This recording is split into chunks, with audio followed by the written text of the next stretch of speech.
টাইমলৈ স্বাগতম জনাইছো আৰু এই মুহূৰ্তত এটা বিশেষ খবৰ লৈ আহিছো অসমত কেৱল অসমীয়াৰ প্ৰভুত্ব থাকিব অসমীয়াৰ অধিকাৰ থাকিব গতিকে 15 আগষ্টই অন্তিম সময়সীমা 15 আগষ্টৰ ভিতৰত সকলো সন্দেহজনক নাগৰিকে ন্যায় এৰি যাব লাগিব উজনি অসম আৰু এইবাৰ মিয়ালৈ চিন্তন বৈঠক পাতি 20টাকৈ সংগঠনে শেষ সময়সীমা ধৰি দিছে 15 আগষ্ট 15 আগষ্টৰ ভিতৰতে সকলো ন্যায় এৰি আহিব লাগিব উজনি অসমত 20টাকৈ জাতীয় জনগোষ্ঠীয় সংগঠন একত্ৰিত হৈছে চিন্তন বৈঠক অনুষ্ঠিত কৰিছে আৰু 11টাকৈ প্ৰস্তাৱ গ্ৰহণ কৰা হৈছে সন্দেহজনক নাগৰিক মুক্ত কৰিবলৈ উজনি অসম সাজু হৈছে এই জাতীয় জনগোষ্ঠীয় সংগঠন লৈছে মুহূৰ্তত টাইম 8 বিগ ব্ৰেকিং উজনি অসমৰ পৰা সকলো সন্দেহজনক নাগৰিক অবৈধ লোক আঁতৰি যাব লাগিব সন্দেহজনক নাগৰিকক কোনো কাৰণত আশ্ৰয় দিয়া নহব উজনি অসমত 15 আগষ্টৰ ভিতৰত ত্যাগ কৰিব লাগিব উজনি অসম চিন্তন বৈঠকত 11টাকৈ প্ৰস্তাৱ গ্ৰহণ কৰি বান্ধি দিলে সময়সীমা সন্দেহজনক নাগৰিকৰ বাবে উজনি অসমত মাত্ৰ 15 আগষ্টলৈকে সময়সীমা ধৰি দিছে অসমত কেৱল থলুৱা খিলঞ্জীয়াৰ প্ৰভুত্ব থাকিব লাগিব কেৱল খিলঞ্জীয়াৰ প্ৰভুত্ব থাকিব লাগিব খিলঞ্জীয়াৰ অধিকাৰ থাকিব লাগিব খিলঞ্জীয়াৰ প্ৰভুত্ব থকা অসম গঢ়াৰ স্বাৰ্থত এই সিদ্ধান্ত গ্ৰহণ কৰা হৈছে অসমৰ ভোটাৰ তালিকাৰ পৰা সন্দেহযুক্ত নাগৰিকৰ নাম অতি শীঘ্ৰে কৰ্তন কৰিব লাগে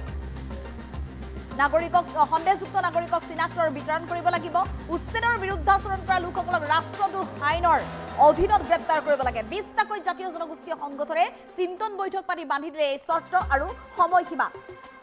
আমি পুনৰ জনাইছো ডাঙৰ খবৰ উজনি অসমত আজি চিন্তন বৈঠক অনুষ্ঠিত হৈছিল 20টাকৈ জাতীয় জনগোষ্ঠীয় সংগঠন একত্ৰিত হৈছিল উজনি অসম সম্পূৰ্ণৰূপে ন্যায়মুক্ত কৰিবলৈ সাজু হৈছে এই 20টাকৈ জাতীয় জনগোষ্ঠীয় সংগঠন আৰু আজিৰ দিনটোত এটা বৃহৎ সিদ্ধান্ত গ্ৰহণ কৰিছে এই সংগঠনসমূহে আৰু এটা 11টাকৈ প্ৰস্তাৱ গ্ৰহণ কৰিছে 15 আগষ্টৰ ভিতৰতে উজনি অসমৰ পৰা সকলো সন্দেহজনক নাগৰিক আৰু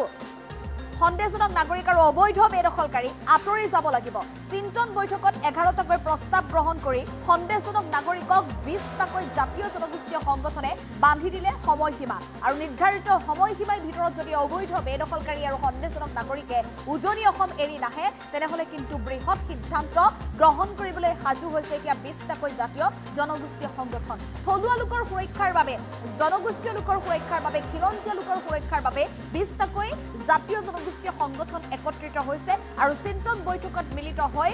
পৰৱৰ্তী সময়ত ভূত ভৱিষ্যতলৈ কেৱল খিলঞ্জীয়া আৰু থলুৱাৰ প্ৰভুত্ব ৰক্ষাৰ বাবে অস্তিত্ব ৰক্ষাৰ বাবে এই বৃহৎ পদক্ষেপ গ্ৰহণ কৰি 11টাকৈ প্ৰস্তাৱ গ্ৰহণ কৰিছে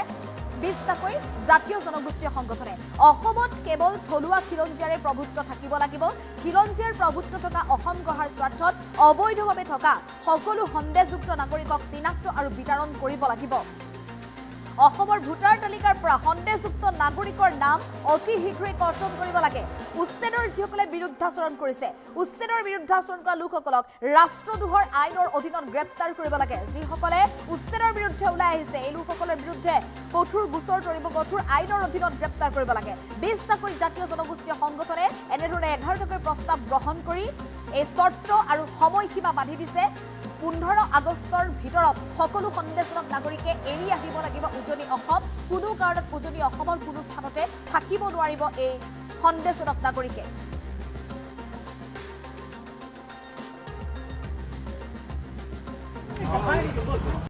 যে অহা 15 আগষ্টৰ ভিতৰত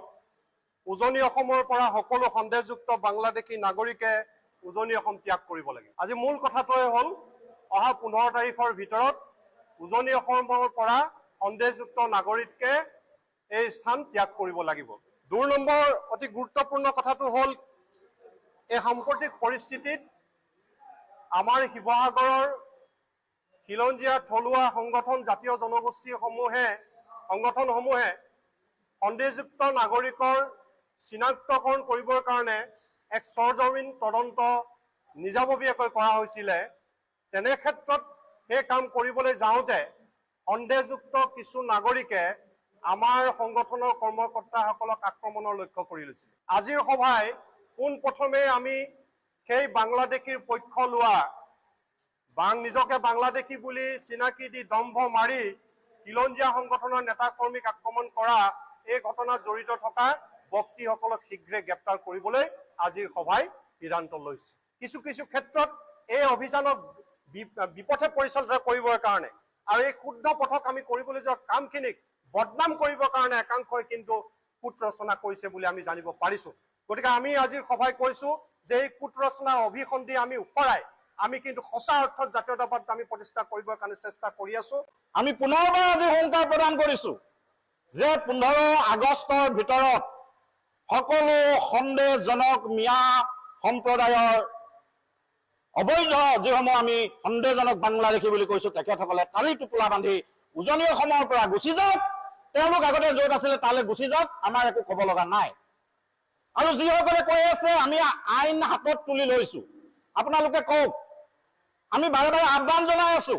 আমি নিৰ্দিষ্ট সময় নিৰ্ধাৰণ কৰি দিছো যে এই অবৈধ যিসমূহ সন্দেহজনক নাগৰিক আছে তেখেতসকল যাব লাগে। আমি বাৰে বাৰে আহ্বান জনাইছো যে কোনো খিলঞ্জীয়া নাগৰিকে এনেকুৱা ধৰণৰ অবৈধ নাগৰিকক প্ৰশ্ৰয় দিব নালাগে, ভাড়া ঘৰত থাকিবলৈ দিব নালাগে, মাটি বিক্ৰী কৰিব নালাগে। এই ধৰণৰ কথাবিলাক আমি স্পষ্টকৈ সংবাদ মাধ্যমৰ যোগেদি আহ্বান জনাই আছো, প্ৰশাসনক আহ্বান জনাই আছো, চৰকাৰক আহ্বান জনাই আছো। ইয়াত উপস্থিত থকা কোনটো সংগঠনে আপোনালোকে দেখিলে হাতত অস্ত্ৰ লৈ কাৰোবাক আমি কোনোবা বাংলাদেশীক খেদিবলৈ যোৱা আপোনালোকে দেখিছে? কাৰোবাৰ ঘৰত গৈ কোনোবা বাংলাদেশী সন্দেহজনক বুলি আমি আশংকা কৰিছো কাৰোবাক গৈ আমি পিটিবলৈ গৈছো নেকি? কোনো সংগঠনেতো পিটিবলৈ যোৱা নাই, কোনো সংগঠনে কাৰোবাক শিৰচ্ছেদ কৰিবলৈ যোৱা নাই, কোনো সংগঠনে ক'তো সাম্প্ৰদায়িক বিষ বাষ্প বিয়পাবলৈ যোৱা নাই, কোনো সংগঠনে কাৰো লগত কাজিয়া লাগিবলৈ যোৱা নাই। তেনেস্থলত অতি দুৰ্ভাগ্যজনক কথা, যিটো স্থানত আমি আজি উপস্থিত আছো এইটো শিৱসাগৰ ঐতিহ্যমণ্ডিত শিৱসাগৰ সমষ্টিৰ বিধায়ক অখিল গগৈ ডাঙৰীয়াই বাৰে বাৰে আমাৰ জাতীয় সংগঠনসমূহলৈ আঙুলি টুৱাই আমি হিন্দু মুছলমান কৰি হিন্দু মুছলমানৰ নামত আমি কাজিয়া লগাবলৈ বিচাৰিছো বুলি, আমি কাৰোবাৰ পৃষ্ঠপোষকতাত ইয়াৰ পৰা অবৈধ সন্দেহজনক নাগৰিকক বিতৰণ কৰিব বিচাৰিছো বুলি আমাক বদনাম কৰিব বিচাৰিছে। অহা 15 আগষ্টৰ ভিতৰত উজনি অসমৰ পৰা সন্দেহজনক নাগৰিক যাব লাগিব, মিয়াসকল যাব লাগিব। আজি চিন্তন বৈঠকে ইয়াক নিৰ্ধাৰিত কৰি দিছে। আৰু তৃতীয়তে এই ক্ষেত্ৰত অবৈধ নাগৰিকৰ খবৰ ল'বলৈ যাওঁতে আমাৰ জনগোষ্ঠীয় আৰু জাতীয় সংগঠনৰ নেতৃবৃন্দৰ ওপৰত শিৱসাগৰ আৰু সোণাৰীত যি আক্ৰমণৰ ঘটনা হৈছে, আজি চিন্তন বৈঠকে তাক সম্পূৰ্ণ গৰিহণা দিছে। আৰু ইতিমধ্যে আমাৰ জাতীয় জনগোষ্ঠীয় সংগঠনসমূহে জনোৱা দাবী অনুসৰি অতি শীঘ্ৰেই এই দোষী ব্যক্তিসকলক যদি প্ৰয়াত্ত নকৰে তেতিয়াহ'লে অনাগত দিনত আমি কিন্তু শক্তিশালী গণতান্ত্ৰিক আন্দোলনৰ কাৰ্যসূচী আমি হাতত ল'বলৈ বাধ্য হ'ম। অহা 15 আগষ্টৰ ভিতৰত উজনি অসমৰ পৰা সন্দেহজনক নাগৰিক যাব লাগিব, মিয়াসকল যাব লাগিব। আজি চিন্তন বৈঠকে ইয়াক নিৰ্ধাৰিত কৰি দিছে। আৰু তৃতীয়তে